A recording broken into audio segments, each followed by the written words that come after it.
The cage bars hummed with a low current, and the scent hit me before the sound did. Smoke and citrus, and something underneath it that made my knees forget their job. He crouched in front of the bars, golden eyes catching the torchlight like a predator deciding whether a meal was worth the chase. King Cassian Thorn, Alpha of the Thorn Pack, ruler of a kingdom I had only read about in a novel I devoured on my lunch breaks back when I still had a body that clocked out at 5. "You're supposed to reek of rot," he murmured, tilting his head. "Every Omega they throw down here does eventually. Fear does that to a body." I lifted my chin, even chained, even starving, even wearing a body that belonged to a character everyone hated. "Sorry to disappoint, Your Majesty." His nostrils flared. Something in his jaw shifted. A muscle ticking, though I refuse to call it tightening, because apparently that phrase is banned in whatever universe is narrating my life now. He leaned closer, and the citrus smoke scent bloomed thicker, curling around the bars like it wanted in. "You smell." He stopped himself, started again. "That's impossible." "A lot of things about me are impossible," I answered, and my voice came out steadier than I felt, because inside I was screaming the way anyone would scream if they woke up 3 days ago, inside the skin of Kaelan Vess, the Omega everyone in Throne of Fangs despised, the Omega who schemed, who poisoned, who died on page 400 and something with the entire kingdom cheering. Cassian's hand came up between the bars. Slow. Testing. Like he expected me to snap at his fingers. I didn't. His knuckles grazed my jaw, and the touch sent something electric skating down my spine, something that had no business existing between a king who was supposed to despise me and a villain who was supposed to despise everyone back. "Kaelan Vess," he said, low, like he was tasting the shape of my name for the first time, even though the entire realm had spat it as a curse for years. "Why does my wolf want to break these bars for you?" I didn't have an answer, not one I could give out loud anyway. The real answer was, because 3 days ago I was a 26-year-old admin assistant in Ohio who fell asleep reading your death scene, and I woke up as the guy who caused it, and apparently my scent gland decided to malfunction the second it sensed you. Instead, I said, "Maybe your wolf has better taste than the rest of your kingdom." Something in his eyes flickered. Amusement, maybe, or the beginning of it. He almost smiled. Then a horn sounded somewhere above the dungeon, 3 sharp blasts that made the torches gutter, and the king's whole body straightened like a soldier called to attention. "Later," he told me. A promise. A threat. I genuinely couldn't tell which. "We are far from finished, little villain." He rose, cloak sweeping the stone, and disappeared up the spiral stairs 2 steps at a time, leaving me alone in the dark with my pulse doing something embarrassing and a single, horrifying thought looping through my skull. I just flirted with the man whose death I'm supposed to cause. Let me back up. Let me rewind 3 days, because none of this makes sense without the beginning, and the beginning is where everything went sideways. My name, my real one, the one that belonged to a guy who paid rent and ate cereal for dinner more nights than he'd admit, was Reed. Reed Ambrose. 26. Office job that drained the color out of every weekday. My one joy in life was a web novel called Throne of Fangs, an Omegaverse fantasy with alpha kings and rival packs, and a villain Omega so deliciously awful that I found myself rooting for his downfall every single update. Kaelan Vess poisoned 3 side characters, betrayed his own pack, sold secrets to a rival kingdom for a title he never earned. By the finale, every reader, myself included, cheered when King Cassian Thorn, the story's brooding alpha protagonist, finally caught him and ended it. I remember finishing that chapter at 2 in the morning, satisfied in that petty way you get when a story wraps its loose threads. I remember closing my eyes. I remember waking up in chains, cold stone under me, iron cuffs biting my wrists.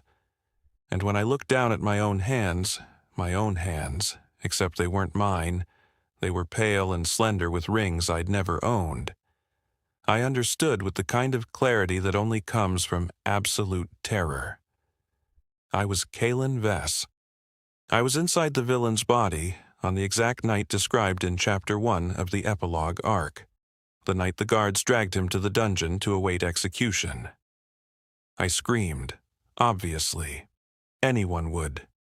I screamed until my throat gave out, until a guard rapped his spear against the bars and told me to save my noise for the headsman.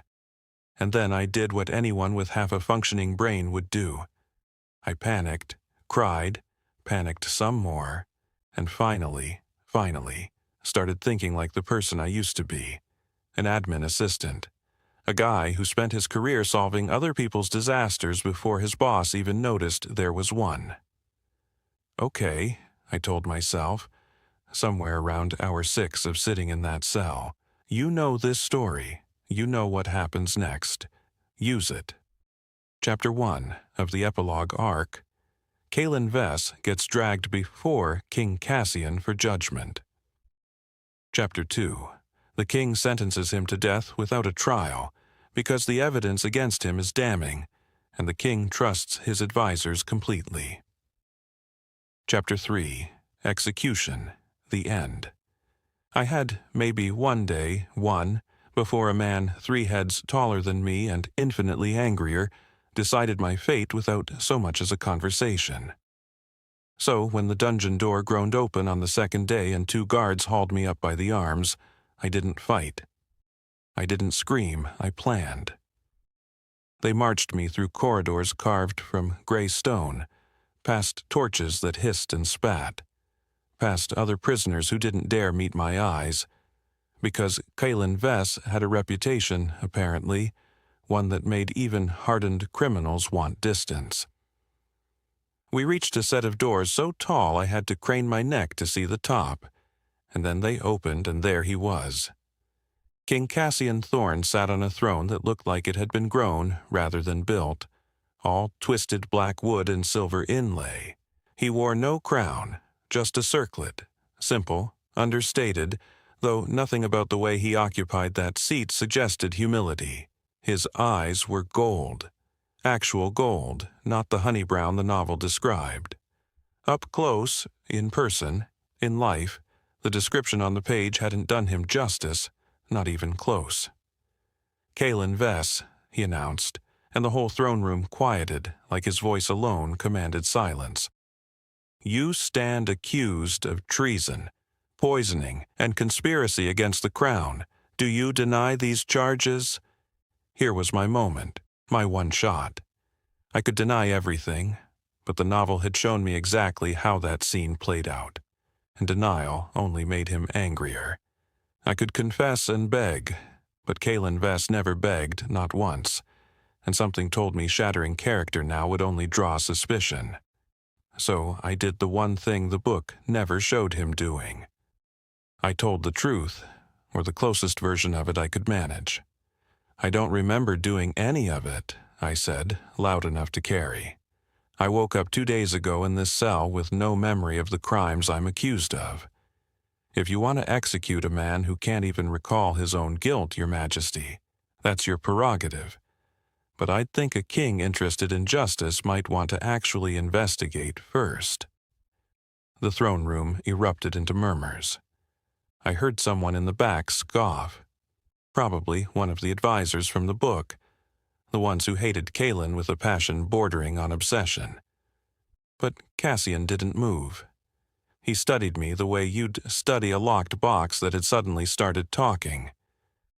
Memory loss, he repeated, voice flat. How convenient. I agree, I said. Which is exactly why it's suspicious enough to warrant a real investigation.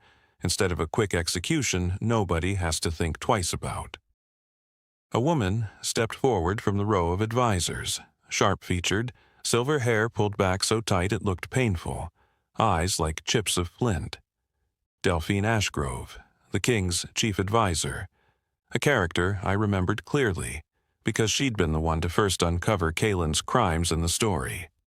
"Your Majesty," she said, "this is exactly the kind of manipulation Vess is known for. He talked his way out of suspicion twice before. Don't let him talk his way out of a third time." Cassian's gaze didn't leave mine. Something calculating lived behind those gold eyes, something that made my pulse trip over itself. "Twice before," he echoed, "and each time, Advisor Ashgrove, the evidence against him strengthened rather than weakened. Perhaps a third investigation, done properly this time, might finally settle the matter for good." The room went dead silent. "You intend to investigate," Delphine said, like the word itself offended her. "I intend," Cassian said, rising from the throne, "to make certain that when I finally sentence this man, no one, not the pack, not the court, not history, can question whether I acted in haste." He descended the steps slowly, each footfall echoing. "Return him to the dungeon. Under guard, alive." I nearly collapsed with relief right there in front of the entire court. Instead, I forced my spine straight, because Kaelan Vess wouldn't crumble, and neither would I. As the guards led me out, Cassian's voice followed me, quiet enough that only I caught it. "This isn't mercy, Vess. Remember that." I didn't answer. I couldn't, not with my heart doing something traitorous and unfamiliar at the sound of my name in his mouth. Back in the cell, alone with the dripping stone and the memory of gold eyes, I finally let myself think clearly. I had bought time. Days, maybe weeks, depending on how thorough this investigation turned out to be. And if I understood anything about the plot of Throne of Fangs, I understood this. The real culprit behind every crime pinned on Kaelan Vess was never Kaelan Vess at all. It was Advisor Ashgrove. The novel revealed it far too late, in the final arc, after Kaelan's execution, when the king discovered the truth and spiraled into a grief so total it consumed the rest of the story. Delphine had orchestrated everything. The poisonings, the betrayals, the falsified letters that framed an Omega everyone already distrusted because of his status, his sharp tongue, his refusal to bow the way pack hierarchy demanded. She'd used Kaelan as a scapegoat because nobody would ever question the story's built-in villain. Nobody except me, apparently. Because I knew how the story ended, and I had every intention of rewriting it. The dungeon door groaned again sometime later. I'd lost track of hours down there, with no windows, and only the erratic sputter of torchlight to mark time. It wasn't guards this time. It was him. Cassian came alone. No advisors trailing him, no guards flanking his sides. He crouched in front of my cell the way he had that first night, elbows on his knees, gaze steady. "You've been quiet," he said. "Kaelan Vess is never quiet. Not according to every account I've ever received." "Maybe every account you've received is wrong," I said. "Maybe." He tilted his head, studying me with an intensity that made the space behind my ribs feel too small for my own heart. "Or maybe you're playing a longer game than anyone gives you credit for. Would that be so terrible? Playing a long game to survive?" Something shifted in his expression. Not quite a smile, but close enough that I felt it in my stomach. "No," he said, and the word landed differently than I expected, softer than a king's voice had any right to be. "No, I don't suppose it would." He reached through the bars again, the way he had before, and this time I didn't pull away. His fingers brushed my jaw, tracing along the line of it with a gentleness that felt wildly out of character for the alpha king the novel painted. Cold, calculating, ruthless to anyone who crossed him. "Your scent," he murmured. "It's changed since the first night." "Changed how?" "Sweeter." His thumb grazed my bottom lip, and every coherent thought in my head scattered like startled birds.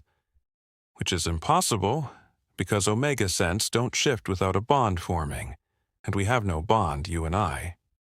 "Maybe your nose is broken," I whispered, though my voice shook on the last word. "My nose," he said, leaning closer, close enough that his breath ghosted against my mouth, "has never once failed me." For one suspended second, I thought he might close the distance entirely. I thought about every warning bell in my head. He's supposed to execute you. He's supposed to hate you. This is the villain's story, and villains don't get happy endings. And I thought about how none of that mattered in that particular moment because his eyes had gone impossibly soft, and my whole chest ached with wanting something I had no right to want. Then the horn sounded again, 3 sharp blasts, and Cassian pulled back like he'd been burned. "Border Patrol," he said, standing, composing himself with visible effort. "I have to go." "Of course," I said, hating how disappointed I sounded. He paused at the base of the stairs, looking back at me with an expression I couldn't quite read, something between confusion and hunger, and a reluctance to leave that had no business existing between a king and his prisoner. "I'll return," he said, "and Vess, when I do, you're going to tell me everything. Starting with why my wolf refuses to accept that you're the monster everyone claims." He vanished up the stairs before I could answer, leaving me alone with chains around my wrists and a heart that no longer felt entirely mine, because somewhere between Chapter 1 of my new life and this exact moment, I had stopped being Reed Ambrose the office worker and started becoming someone new. Someone caught between the villain I was supposed to play and the person I actually was. Someone falling, against every rule of logic and story structure, for the king who was supposed to be my ending. I pressed my forehead to the cold iron bars and let myself breathe for the first time in 3 days. Whatever came next, investigation, execution, exposure of the real traitor, I understood one thing with absolute certainty. I wasn't going to die in this story the way Kaelan Vess was written to. Not while Cassian Thorne kept looking at me like I was worth saving. 3 more days passed before I saw him again, and in that time I learned things about this world that the novel never bothered to explain, because the novel had been written entirely from the perspective of people who already hated Kaelan Vess and never once tried to understand him. A guard named Tobias brought my meals. Younger than most of the others, with a stammer he tried to hide, and eyes that darted toward the stairwell every time he lingered too long near my cell. On the second day I asked him, carefully, gently, the way I used to coax information out of coworkers who thought they were being subtle, whether he'd heard anything about the investigation. They're going through the archives," he admitted, setting down a bowl of something that might have once been stew. "Advisor Ashgrove doesn't like it. Keeps saying it's a waste of the king's time." "Does she?" I said, filing that away. "She's been in the record hall a lot herself, though, more than usual." Tobias shifted his weight, glancing at the stairs again. "I probably shouldn't have told you that." "You probably shouldn't have," I agreed. "But I'm glad you did." He gave me a small, nervous smile before hurrying off, and I sat there turning the information over like a puzzle piece that finally clicked. Delphine wasn't just worried about the investigation. She was actively managing it, which meant somewhere in that record hall, evidence existed that could unravel everything, if only someone knew where to look. I didn't get the chance to think much further before the door groaned open again, and this time it wasn't Tobias. Cassian came down the stairs 2 at a time, cloak snapping behind him, and something about the set of his shoulders told me this wasn't a casual visit. He stopped in front of my cell, gold eyes searching my face like he was looking for something specific. "Tell me about the night of the harvest poisoning," he said without preamble. "Not what the records say, what you remember, or don't." "I don't remember it," I said honestly. "I told you that already." "I know what you told me." He crouched, closing some of the distance between us, close enough that his scent, smoke and citrus, warmer now, richer, wrapped around me like a physical thing. "I'm asking you to try harder, because 3 witnesses place you at the Eastern Kitchens that night, and 2 witnesses place you in the Western Gardens at the exact same hour." I blinked. That's a contradiction." "It is." His jaw worked, something sharp and frustrated flickering behind his eyes. "A contradiction nobody bothered to investigate 2 years ago, because everyone already believed you guilty and stopped looking the moment they had a story that fit." My pulse quickened, not from fear this time, but from something closer to hope. Someone lied, one set of witnesses lied. Or both sets told the truth, and there were 2 of you that night. He watched me carefully as he said it, gauging my reaction. Twins aren't unheard of among the old bloodlines. Doubles, either, created through blood magic, though the practice was outlawed generations ago. The novel had never mentioned any of this, not a whisper of it, which meant either I'd stumbled into a plot thread the original story never explored, or Cassian himself was improvising a theory that had never existed in the source material. Because I was here now, changing things just by existing, just by refusing to die quietly. "You think someone impersonated me?" I said slowly. "I think," Cassian said, "that I've spent 2 years enforcing a sentence built on evidence that contradicts itself, and I would very much like to know how that happened." He exhaled, and something in his posture softened, the sharp edges of the king giving way, just slightly, to something more uncertain. "I would like to know a great many things about you, Kaelan Vess, and I find that unsettling, given what I'm supposed to believe about you." "What are you supposed to believe? That you're cruel?" His eyes traced my face slowly, like he was cataloging every feature. "That you'd burn this entire kingdom to ash if it meant a crown of your own. That you feel nothing for anyone but yourself." "And what do you believe now?" He didn't answer right away. Instead, he reached through the bars, a motion I was starting to recognize, starting to crave in a way that terrified me, and brushed his knuckles along my cheekbone. "I believe," he said, voice low, "that I've never once, in 2 years of hearing your name spat like a curse, heard anyone describe the way you look at someone when you're afraid, but refuse to show it." His thumb traced the line of my jaw.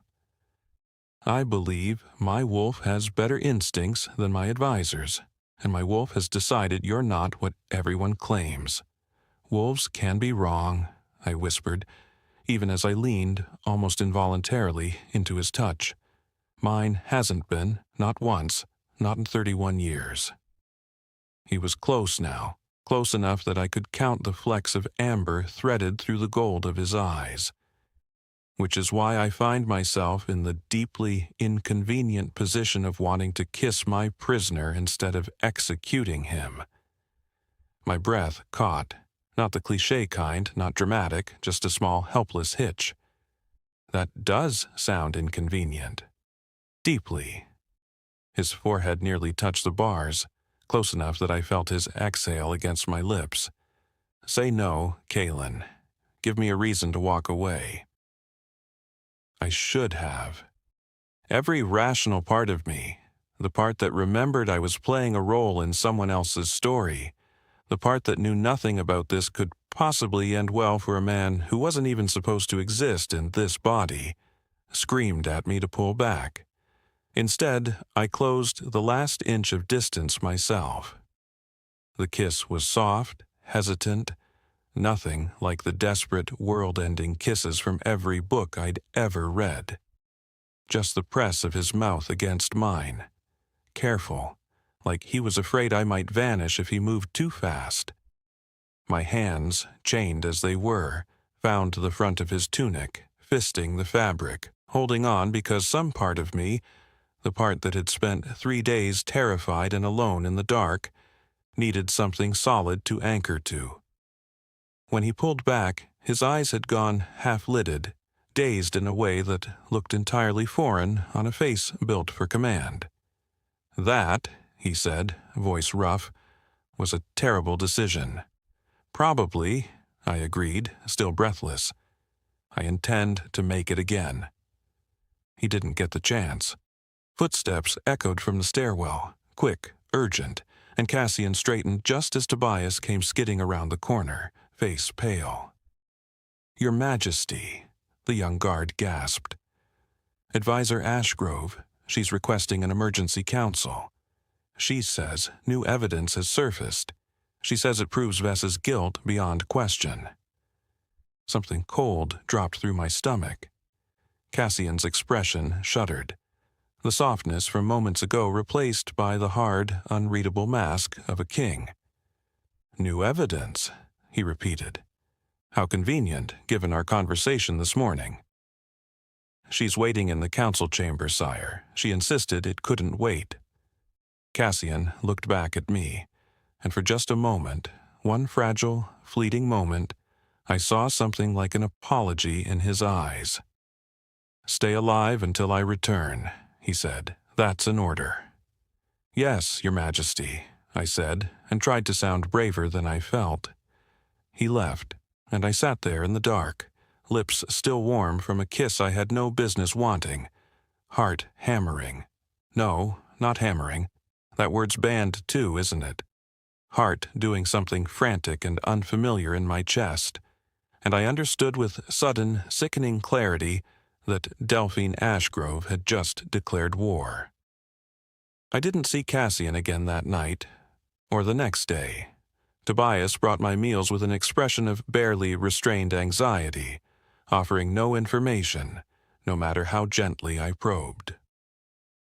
On the third day, the dungeon door opened, and it wasn't Cassian, and it wasn't Tobias. It was Delphine. She descended the stairs alone, silver hair catching what little torchlight filtered through the gloom, her expression composed into something almost pleasant, which somehow made her more unsettling than open hostility would have. "Kaelan Vess," she said, stopping in front of my cell, hands folded neatly at her waist. "You've made quite an impression on our king. I wasn't aware impressions were a crime. They're not." Her smile didn't reach her eyes. "But manipulation is. And I've seen this before, you understand.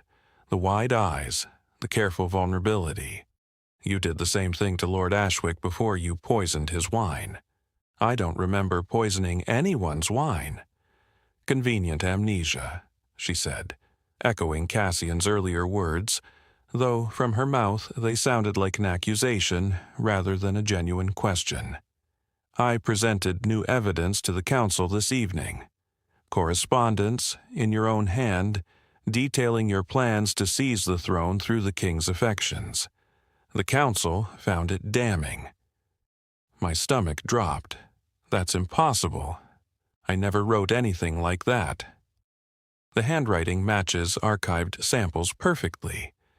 She studied her nails, an affectation so theatrically casual it made my skin crawl. "The council has scheduled your execution for 3 days from now. The king argued for more time, of course. He's remarkably attached to due process these days, for someone who used to value efficiency. But even a king's word only carries so much weight against a unanimous council vote."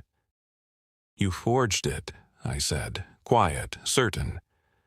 "The letter. You forged it, the same way you forged everything else." Something flickered across her face, so brief I nearly missed it, gone before I could name it.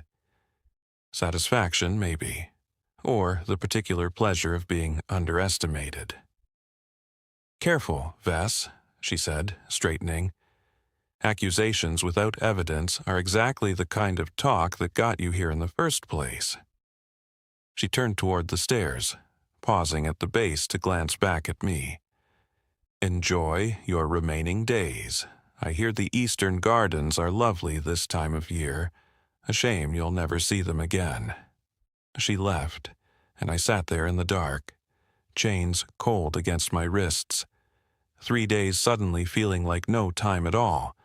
Cassian came that night, well past whatever hour the dungeon guards changed shifts, moving with the quiet urgency of a man who'd waited until he was certain no one would follow. "I couldn't stop the vote," he said before I could speak, crouching in front of the bars, exhaustion carved into every line of his face. "Delphine had the council convinced before I even walked into the chamber. 3 days, Kaelan. I bought you 3 days, and I don't know how to buy more." "The letter's forged," I said. She said it herself, practically. The handwriting matches archived samples. But whose samples? Who authenticated them? She did. Cassian's jaw tightened. There's no other word for the particular fury that crossed his face, and if the narrator of my life objects, they can take it up with reality. She authenticated her own evidence. I should have seen it before. I should have seen a great many things before. Then let's find what you missed. I gripped the bars, urgency overriding the ache in my chained wrists. You mentioned the record hall. Witnesses who placed me in 2 locations at once. If Delphine's been managing the investigation this closely, there has to be something in that hall she doesn't want found. I can't simply hand my chief advisor's private research over to scrutiny without cause. The council would call it persecution. Then find cause. I held his gaze, steady despite the fear coiling tight in my chest. "You're the king. Surely there's some version of due process that lets you look." Something shifted in his expression.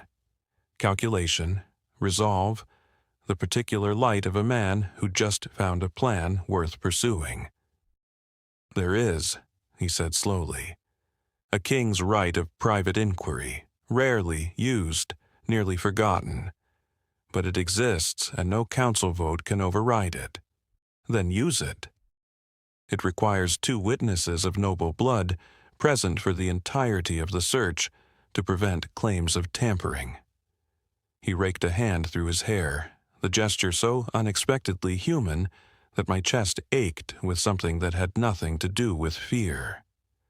"I have exactly 1 advisor I trust enough to ask, and she's currently in the Northern Territories negotiating a trade dispute. She won't return for 5 days. I have 3. I'm aware." His eyes met mine, and the weight in them nearly undid me. "Kaelan, I need you to understand. If I fail to find proof in time, the council's vote stands. I cannot override an execution order alone, not without evidence, not without risking a fracture in the pack that could cost more lives than just yours." I understand. And I did, in a way that surprised me. Not the panicked understanding of someone facing death, but something calmer, steadier. Because I'd spent 3 years reading a story where this exact king let this exact execution happen, where he grieved too late, where an entire kingdom mourned a truth discovered only after it was too late to matter. I refused to let that story repeat itself. Not while I still had breath to argue against it. "There's another way," I said slowly, an idea forming even as I spoke it. "You don't need 2 nobles present for the entirety of the search. You need 2 witnesses who can vouch that no tampering occurred. What if the witnesses came after, verified findings rather than watch the search itself?" Cassian went very still, That's a technical distinction, untested. It could be challenged. Everything about this situation is untested. I held his gaze through the bars, willing him to see the certainty I felt, borrowed though it was from a story I'd read 100 times. Delphine's confident because she thinks she's covered every angle. She hasn't covered this one because it's never been tried before. Try it. Something in his expression shifted, not quite a smile, but the ghost of one, sharp with new purpose. You continue to surprise me, Kaelan Vess. I contain multitudes, I said, and this time the smile that crossed his face was real, brief and startled, like he hadn't expected to laugh in a dungeon 3 days before a scheduled execution. I'll search tonight, he said, rising. Alone, if I must, and find the witnesses after. It's a risk. If Delphine discovers what I'm doing before I have proof, then don't let her discover it. I reached through the bars, catching his hand before he could turn away, chains rattling with the motion. Cassian, whatever happens, thank you for believing me when the entire story insists you shouldn't. His fingers tightened around mine, and for a moment the careful mask of the king slipped entirely, leaving only a man staring at me like I was something precious and fragile and worth every risk he was about to take. I don't believe in villains anymore, he said quietly. Not since I met one who kissed like he had something worth living for. He kissed me again, quick, fierce, nothing like the hesitant softness of before, and then he was gone, footsteps fading up the stairwell, leaving me alone with chains around my wrists and something dangerously close to hope blooming in my chest.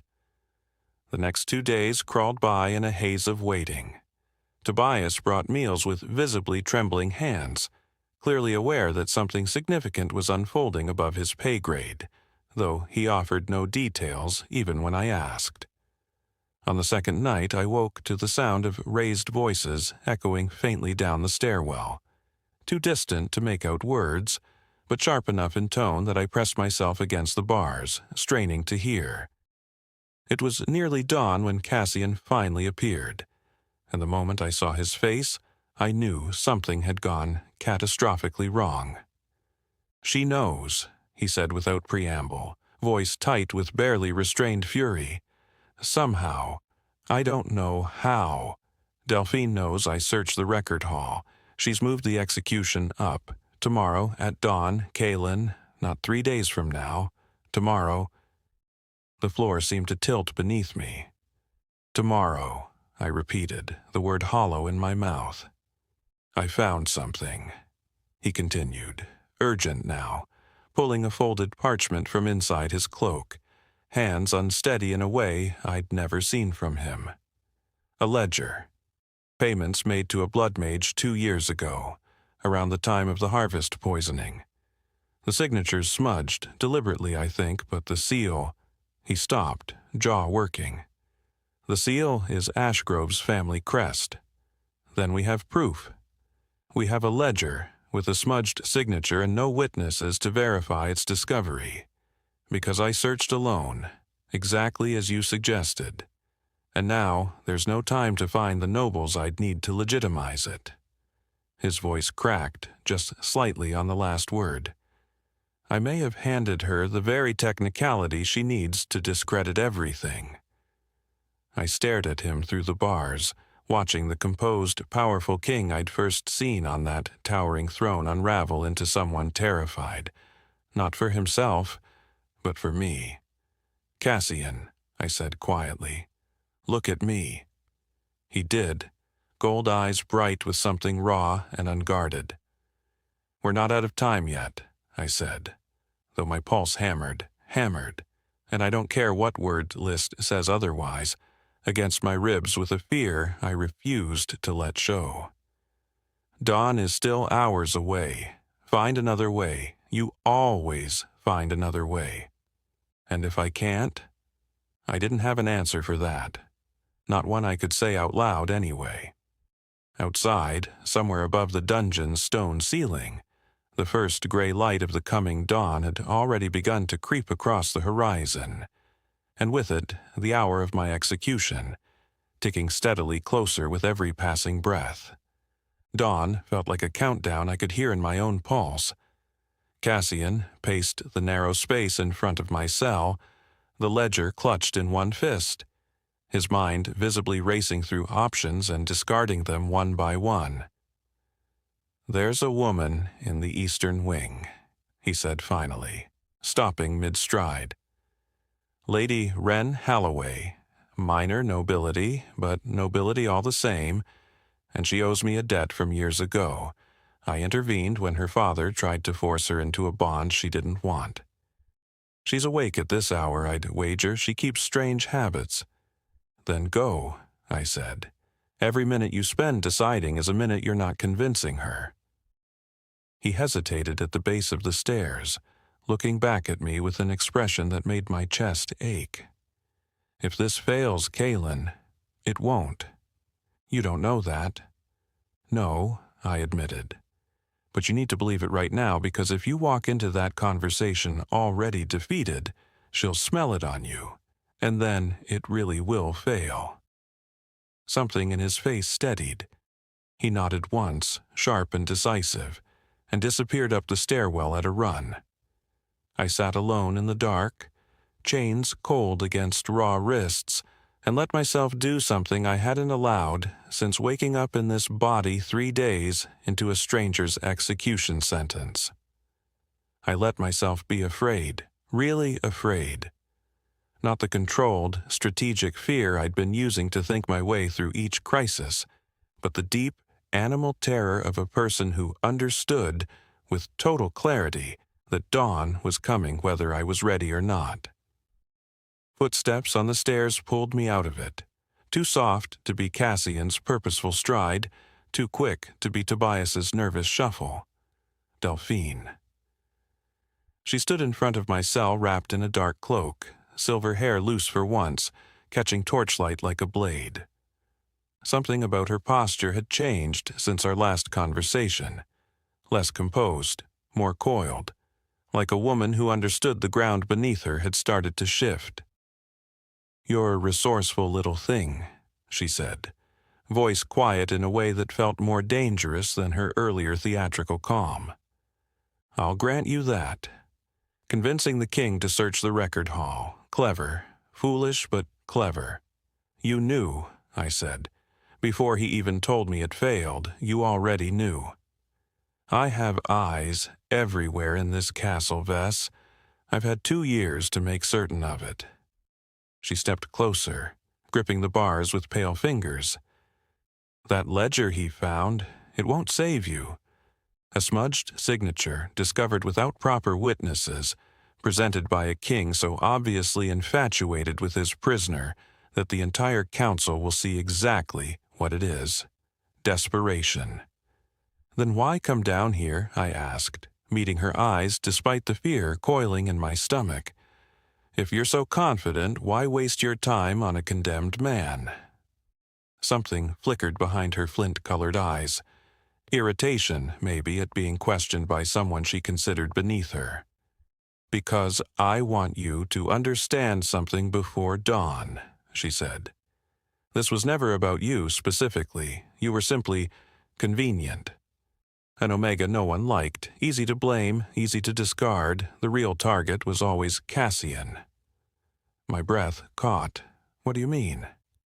2 years ago, before the harvest poisoning, Cassian intended to name a new heir apparent, his cousin, Roderick, a weak-willed man I could control far more easily than I could ever control Cassian himself.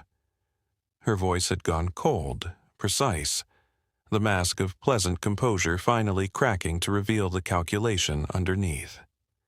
The poisoning was meant to eliminate a rival claimant to the succession. You simply happened to be nearby that night, an Omega with a reputation already fraying at the edges, and I realized how easy it would be to let the blame land somewhere it would stick.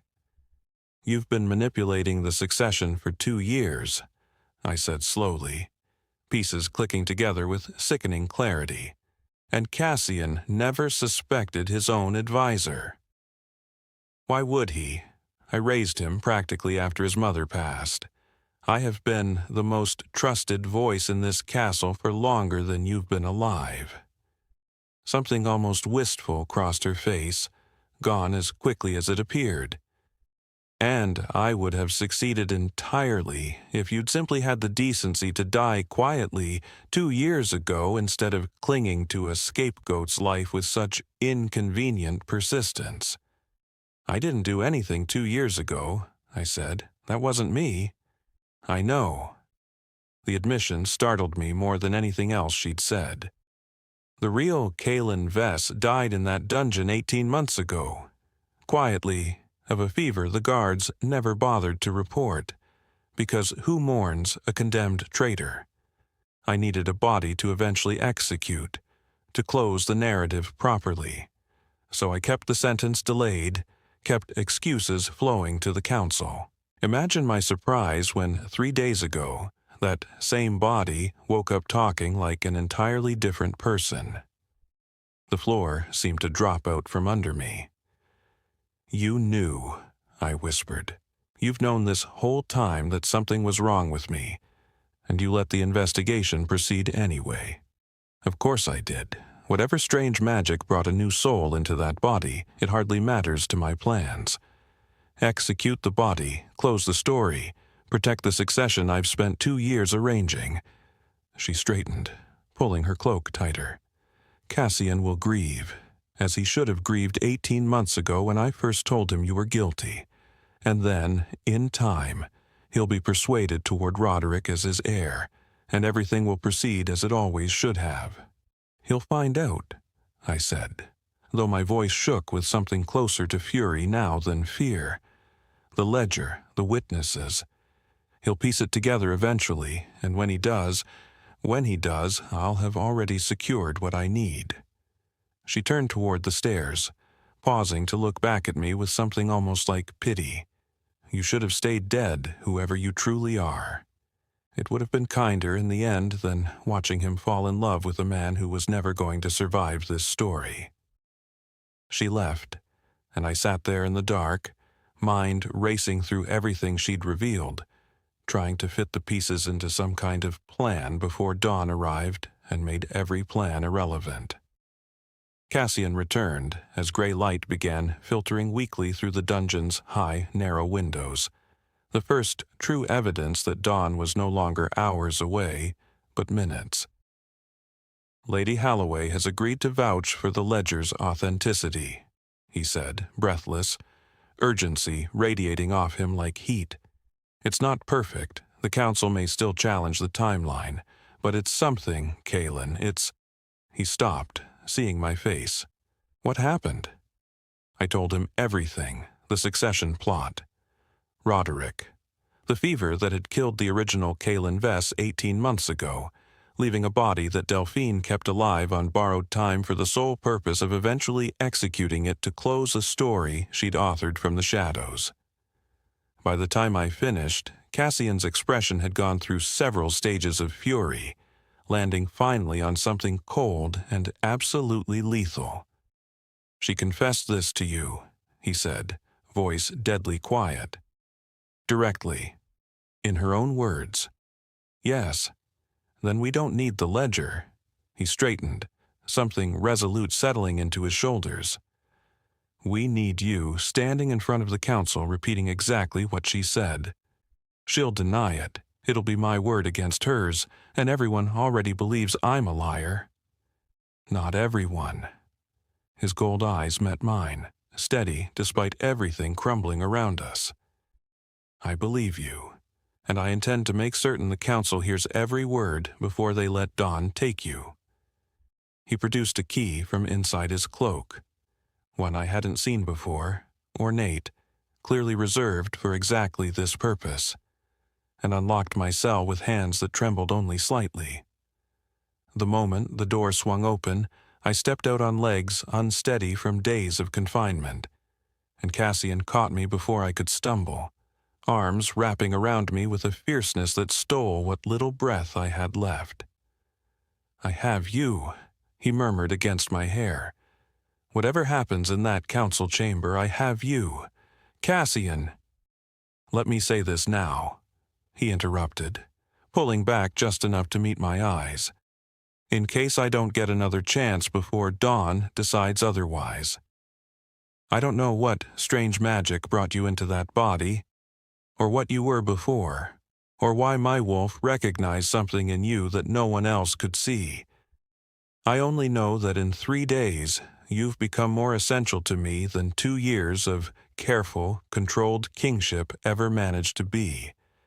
If this council session goes wrong, I want you to know that." My throat tightened, emotion crowding out any clever response I might have managed. Instead, I reached up, cupping his jaw, and kissed him, slow, deliberate, pouring into it everything I couldn't say fast enough with Dawn bearing down on us both. When we broke apart, his forehead rested against mine, both of us breathing unevenly. "Let's go convince your council," I said, "that they're about to execute an innocent man over a 2-year conspiracy their trusted advisor orchestrated from the shadows." Something like a laugh, sharp and disbelieving, escaped him. "When you say it like that, it sounds almost absurd." "Everything about the last 3 days has been absurd," I said. "Might as well end it that way, too." The council chamber blazed with torchlight when we arrived. Every advisor already assembled. Delphine seated at the head of the table with an expression of carefully composed patience that didn't waver even when she saw me walking beside the king instead of chained behind guards. "Your Majesty," she said smoothly, rising. "The hour grows late. The council awaits only your signature to proceed with the sentence." "The council will wait a while longer," Cassian said, voice carrying easily through the chamber, "because I have new testimony that bears directly on this case." Murmurs rippled through the assembled advisors. Delphine's expression didn't change, though something tightened almost imperceptibly around her eyes. "Testimony from the accused himself, I assume," she said. "Forgive me if the council finds a condemned man's word somewhat lacking in credibility."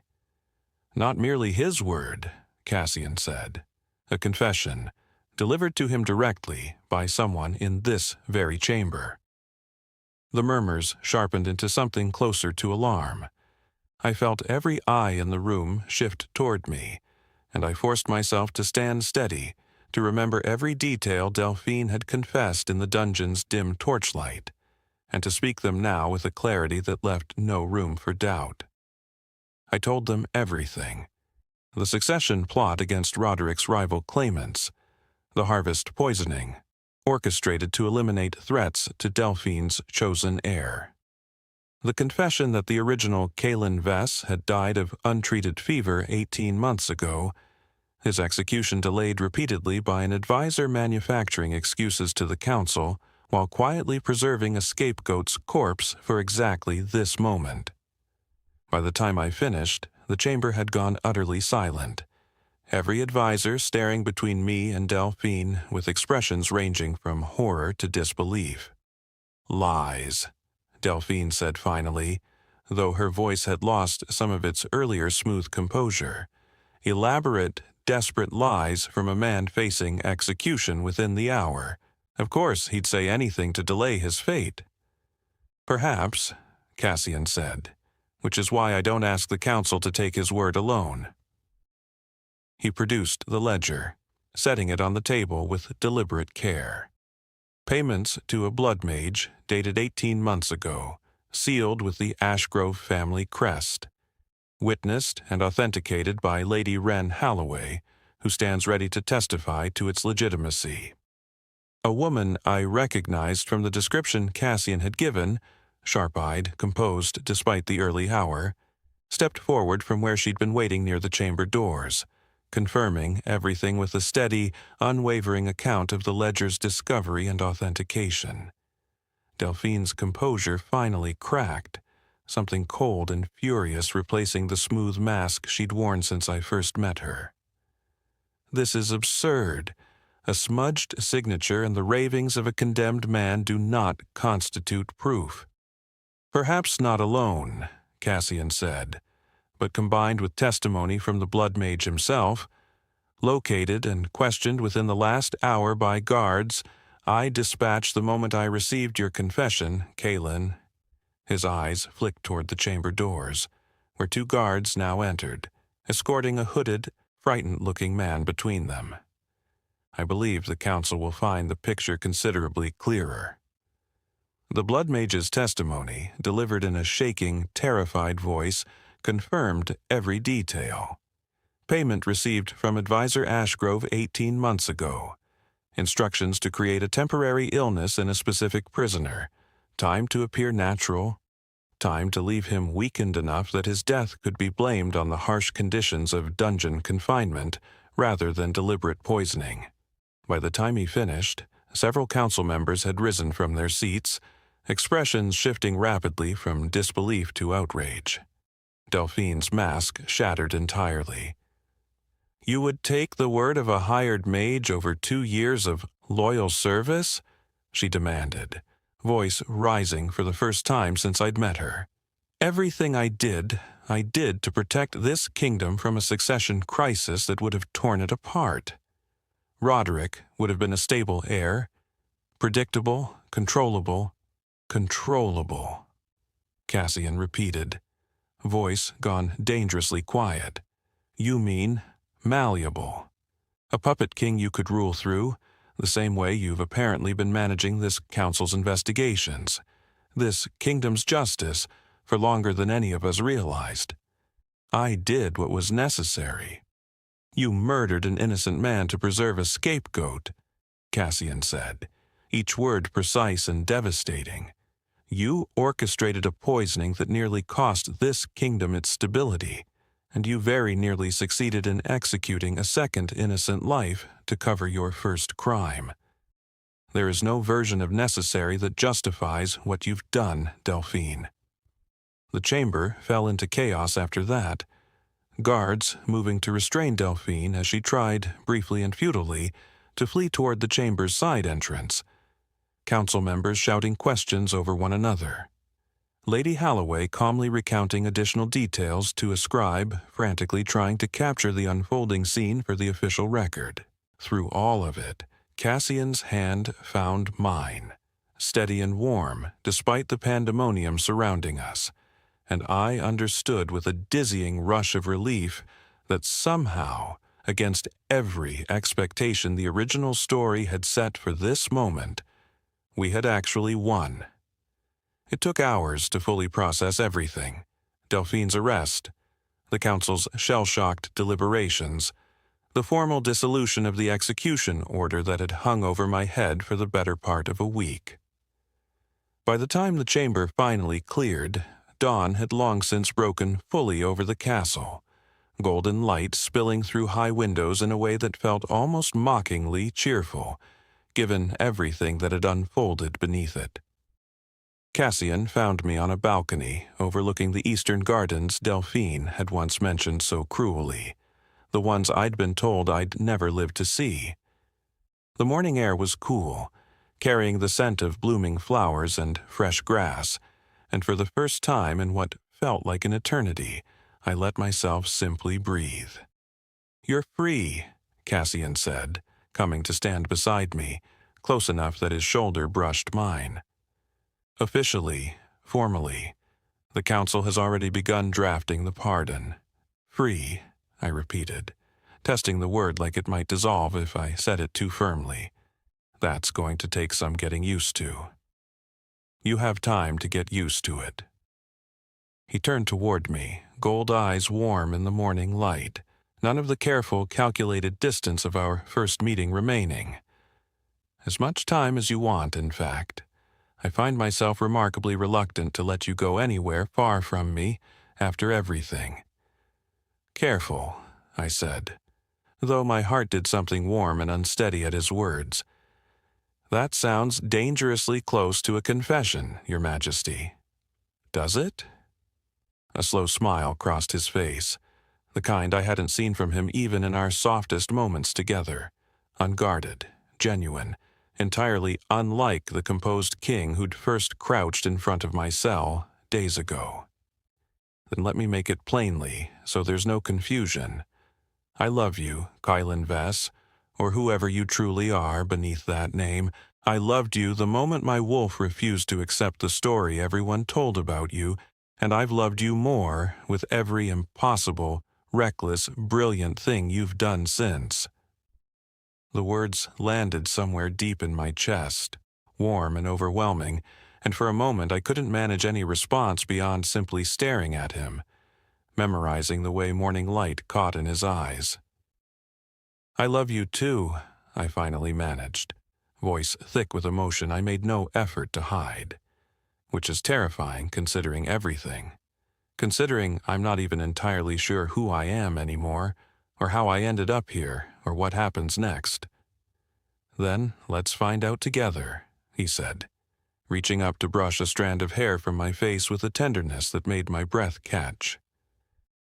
Whatever comes next, whoever you are beneath the name this kingdom gave you, I intend to spend considerable time making certain you never doubt for even a moment that you're wanted here, that you're wanted by me. He kissed me then, slow and certain, morning light warm against closed eyes, and for the first time since waking up in a stranger's body inside a dungeon cell, I let myself believe, fully, completely, that whatever story I'd stumbled into, it was mine to write from here forward. Not the villain's ending the original book had promised. Something better. The days that followed Delphine's arrest moved with a strange, disorienting speed, the kind of blur that comes after a crisis finally breaks, when the body doesn't quite know how to process safety after so many days of bracing for the opposite. The council formalized my pardon within a week, though formalized turned out to be a generous word for what amounted to a stack of documents, 3 separate hearings, and an uncomfortable number of advisors who still eyed me with lingering suspicion despite everything that had come to light. Old reputations, I was learning, didn't dissolve simply because the truth finally surfaced. Kaelan Vess had been a convenient villain for 2 years. Unmaking that story took considerably longer than the week it took to unmake the false charges themselves. Cassian handled the skeptics with a patience that surprised me.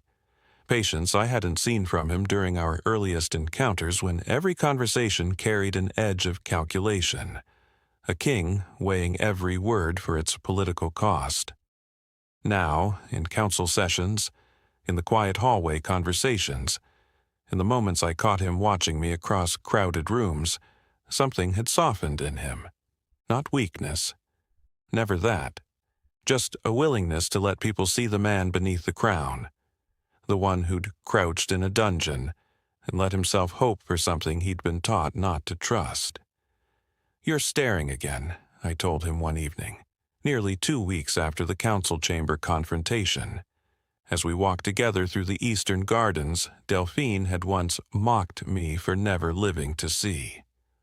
"I'm allowed to stare at my own consort," he said, though the title still made something warm and disbelieving flutter in my chest every time he used it, especially when said consort insists on wandering the gardens at an hour when any sensible person would already be asleep.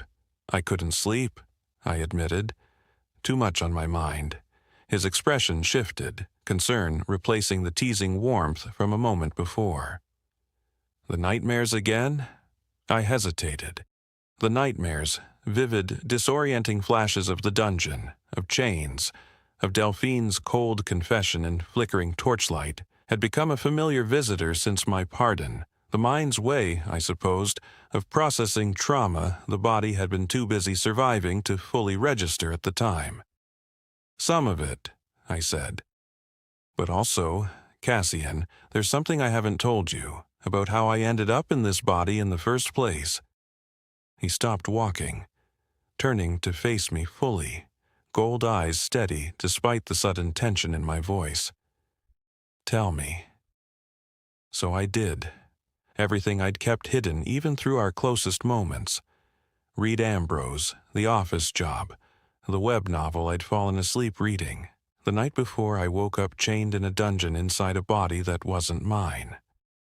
I told him about Throne of Fangs, about the story's original ending, about the execution the book had always promised for Kaelan Vess, cheered by readers who never once questioned whether the villain deserved a chance to be understood.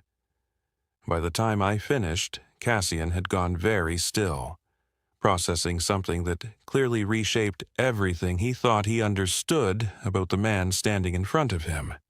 "You knew," he said slowly, "from the very first night in that cell, you already knew how this story was supposed to end." "I knew how it would have ended if I hadn't changed things," I said.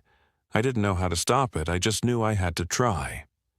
And the search of the record hall, convincing me to try the private inquiry to seek witnesses after rather than during, that was genuinely me improvising, I admitted. The book never covered that part. I was making it up as I went, same as you. Something complicated moved across his face. Not anger, though I'd half braced for it, but something closer to wonder. Tangled with a thread of unease I understood completely, because I'd been living with that same unease since the moment I woke up in this world. "Does it frighten you?" I asked quietly. "Knowing that, in another version of events, you were supposed to be the one who executed me? It terrifies me," he said, voice rough with an honesty that made my throat tighten. "Not because of what I might have done in some other version of this story, but because I came so close to nearly losing you in this one, despite everything you did to prevent it. Delphine's plot alone nearly succeeded. If you hadn't fought as hard as you did—" "But I did," I said, closing the distance between us, reaching up to cup his jaw the way I had that morning after the council chamber. "I did fight, and we did win, and whatever story I was supposed to live out before I woke up in this body, it doesn't matter anymore. This is the story now. Ours." He kissed me then, slow and grounding, and for a long moment the gardens around us fell away entirely, leaving only the warmth of his mouth against mine and the steady reassurance of his hands settling at my waist. When we finally broke apart, he rested his forehead against mine, breathing unsteady in a way that mirrored my own. "Marry me," he said, so quietly I almost missed it. I pulled back just enough to search his face, certain I'd misheard. "What?" "Marry me, Kaelan, or whatever name feels true to you now, Reed or Kaelan or something entirely new we choose together. I don't care what the council thinks of the timeline, or how it looks to a kingdom still adjusting to the truth about you. I've spent 2 weeks watching you rebuild yourself from the wreckage of someone else's story, and I refuse to spend one more day pretending I'm not entirely, hopelessly certain about what I want." His hands tightened gently at my waist. "I want you, not as a consort with an uncertain title, not as a political convenience to smooth over scandal, but as my mate, fully and permanently, in every sense the bond allows." My eyes stung, emotion crowding out any immediate response, and for a moment I simply stared at him, memorizing the earnest vulnerability in his expression. A king who'd once ruled through careful calculation, now standing in a garden at midnight, laying his heart out without armor of any kind. "Yes," I finally managed, laughing through the emotion thick in my throat. "Yes, obviously yes, though I fully expect advisor whoever replaces Delphine to have an aneurysm over the paperwork." His answering smile lit up the darkness around us, and he kissed me again, fierce this time, certain, sealing the promise with a warmth that chased away every lingering shadow from the dungeon that had once nearly ended everything before it began. The following weeks brought a strange, welcome normalcy, as normal as life could be for a former prisoner turned royal consort anyway. The council, still adjusting to the scandal of Delphine's betrayal, threw themselves into preparations for a formal mating ceremony with the kind of frantic energy people use to avoid dwelling too long on trauma still fresh beneath the surface. Tobias, the young guard who'd first shown me small kindnesses in the dungeon, found himself unexpectedly promoted. Cassian's quiet way of rewarding loyalty that had cost the boy real risk during a period when kindness toward Kaelan Vess could easily have been read as treason. Lady Wren Holloway became an unlikely friend, her sharp wit and easy honesty a welcome contrast to the careful political maneuvering that dominated most castle interactions. She visited often in those weeks, ostensibly to help with ceremony preparations, though our conversations drifted more frequently toward easy laughter than logistics. Roderick, Cassian's cousin and the intended beneficiary of Delphine's entire scheme, turned out to be nothing like the malleable puppet she'd hoped to install. When questioned by the council, he expressed genuine horror at the plot orchestrated in his name, insisting, convincingly, from what I could tell, that he'd known nothing of Delphine's machinations and wanted no part of a throne built on such betrayal. Cassian, cautiously, began rebuilding a relationship with his cousin that Delphine's manipulation had quietly poisoned for years. Delphine herself remained imprisoned in the very dungeon where I'd once awaited execution. A irony not lost on either Cassian or myself, though neither of us mentioned it aloud. Her trial, delayed repeatedly by the complexity of unraveling 2 years of carefully hidden manipulation, loomed somewhere in the coming months, promising to reveal still more secrets buried beneath her careful, composed mask. I visited her once, against Cassian's gentle but firm advice, needing some kind of closure I couldn't quite name.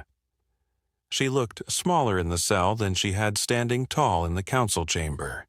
Silver hair unbound and unkempt, flint-colored eyes dulled by weeks of confinement. But when she saw me approach, something sharp and knowing flickered back to life in her expression. "Come to gloat?" she asked, voice rough from disuse. "No," I said, though I understood the assumption. "I came because I wanted to understand. You said that night that the real Kaelan Vess died of a fever you arranged, that whatever brought me into this body was irrelevant to your plans, but you never explained why. Does it matter now? It matters to me." She studied me for a long moment, something unreadable passing behind her tired eyes. "There are old magics in this world," she finally said, "older than the pack hierarchies, older than the kingdoms built on top of them. Doors between worlds that occasionally, rarely, come ajar, usually during moments of significant magical disturbance. The blood magic I used to arrange the fever, to preserve a corpse suitable for eventual execution. Such workings leave residue, cracks in the world's fabric, thin enough for something unexpected to slip through." My blood ran cold. "You're saying your magic is what brought me here, what pulled me out of my own world and into this body." "I'm saying it's possible," she said, something almost like satisfaction in her voice at my visible unease. "Blood magic of that nature has consequences beyond the caster's intention. I never meant to summon anything. I simply meant to preserve a body long enough to serve my purposes. But magic doesn't always respect intention, Vess, or whatever name you'd prefer now.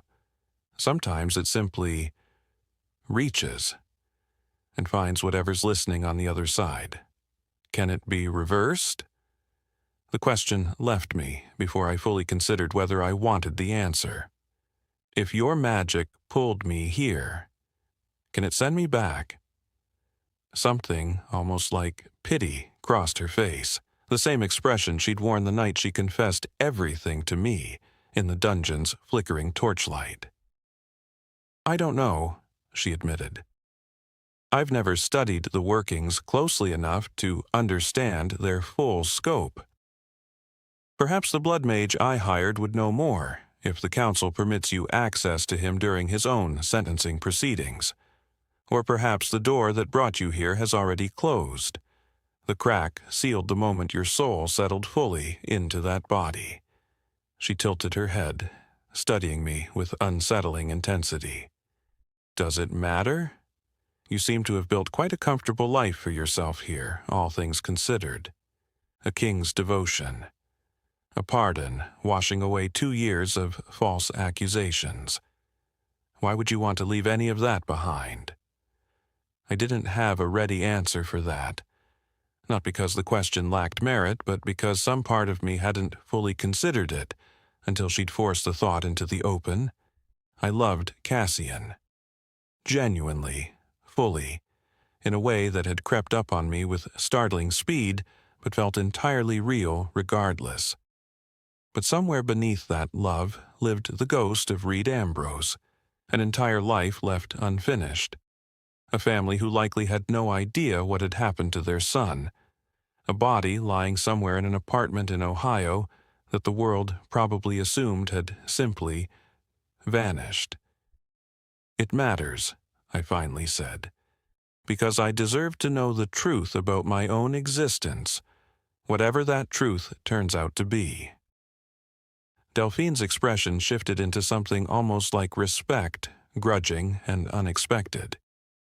"Then I hope, for your sake, you find your answers. Though I suspect—" She paused, something calculating returning to her tired eyes. "I suspect the answers you find may not be the ones you're hoping for." I left the dungeon with more questions than I'd arrived carrying, and no easy way to voice any of them to Cassian without unraveling the fragile peace we'd only just begun to build. I kept the conversation to myself for nearly a week, turning Delphine's words over and over, trying to decide whether the knowledge changed anything about the life I'd chosen to build here. Cassian noticed my distraction, of course. He noticed everything about me now, with the kind of attentive care that came from nearly losing me once already, but he didn't push, trusting me to share whatever weighed on my mind when I felt ready. I finally told him 3 nights before our mating ceremony, unable to carry the secret any longer, while preparing to bind my life to his in front of the entire kingdom. He listened without interrupting. Expression carefully neutral in the way I'd learned meant he was working hard to control a stronger reaction underneath. "You're worried," he said finally, "that there's a way back to your original world. And you're worried what that means, for us, if such a door truly exists." "I don't want to leave you," I said immediately, urgently, needing him to understand that much before anything else. "Cassian, I love you. Whatever door might exist, whatever answers Delphine's confession might point toward, none of that changes what I feel for you, or what I want for our future. But it matters to you," he said gently, "to understand the truth, to know whether the life you left behind still exists, waiting for answers you deserve to have." "Yes," I admitted, throat tight. "It matters. I have a family back there, Cassian. People who probably think I simply vanished. I don't know if I could live with never understanding what actually happened to them, to the life I had before all of this." He was quiet for a long moment, gold eyes searching my face with an intensity that made my chest ache. "Then we'll find out," he finally said, resolve settling into his voice. "Together. Whatever this door is, wherever it leads, we'll seek the truth together rather than let uncertainty poison the life we're building." "You'd help me look for a way back to a world you're not even part of?" "I'd help you find peace," he corrected gently, whatever form that peace takes. If understanding your original world's fate brings you that peace, then we pursue it together, regardless of what we ultimately find. His hand found mine, fingers lacing through my own with a steadiness that grounded something anxious and uncertain deep in my chest. I refuse to let unanswered questions haunt the life we're building, Kaelan. Not when we fought so hard to build it at all. I kissed him then, overwhelmed by a love that had somehow, against every expectation the original story had ever set for a villain like Kaelan Vess, found its way to genuine devotion instead of tragedy. The mating ceremony arrived 3 nights later beneath a sky brilliant with stars. The entire castle transformed with flowers and silver lanterns for an occasion the kingdom had spent weeks anticipating. I stood at the altar in robes the color of deep gold, watching Cassian approach with an expression of open, unguarded joy that still occasionally startled me, given how carefully composed he'd been during our earliest encounters. The ceremony itself passed in a blur of warmth. Vows exchanged, the mating bond sealed with a bite at the juncture of neck and shoulder that sent warmth flooding through every nerve I possessed. The assembled crowd erupting into celebration as Cassian pulled me close, forehead resting against mine in a private moment carved out amid the public spectacle. "Husband," he murmured, testing the word with obvious delight. "Husband," I echoed, laughing through unexpected tears. I suppose we should have discussed what happens to Reed Ambrose's paperwork back in Ohio, given that I'm apparently a married king's consort now in an entirely different world. "We'll figure it out," he said, kissing away the joke before it fully finished landing. "Together, whatever comes next." The celebration continued long into the night. Feasting, dancing, the kind of genuine, unrestrained joy that felt like a direct rebuttal to everything Delphine's schemes had nearly stolen from both of us.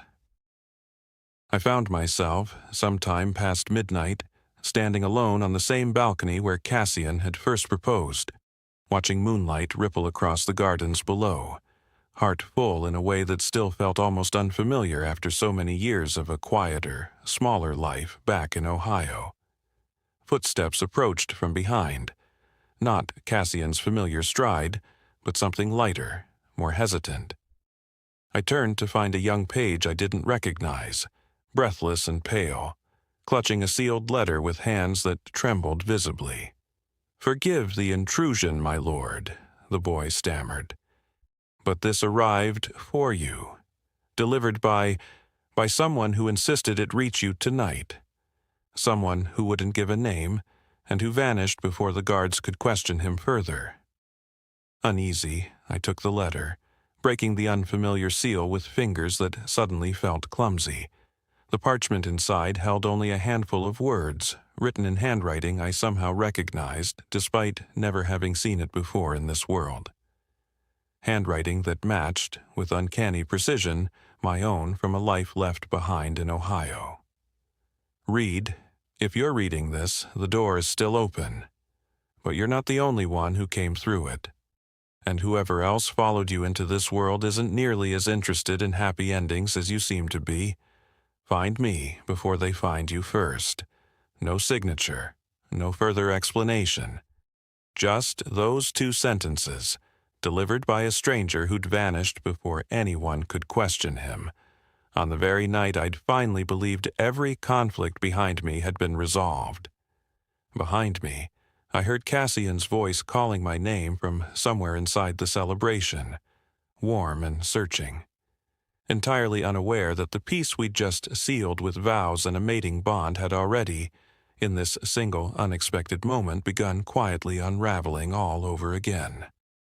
I folded the letter with hands that had gone suddenly cold, staring out at moonlit gardens that no longer felt quite as safe as they had only minutes before, and understood with sickening clarity that whatever door Delphine's blood magic had cracked open to bring me into this world, I was not, in fact, the only thing that had slipped through it.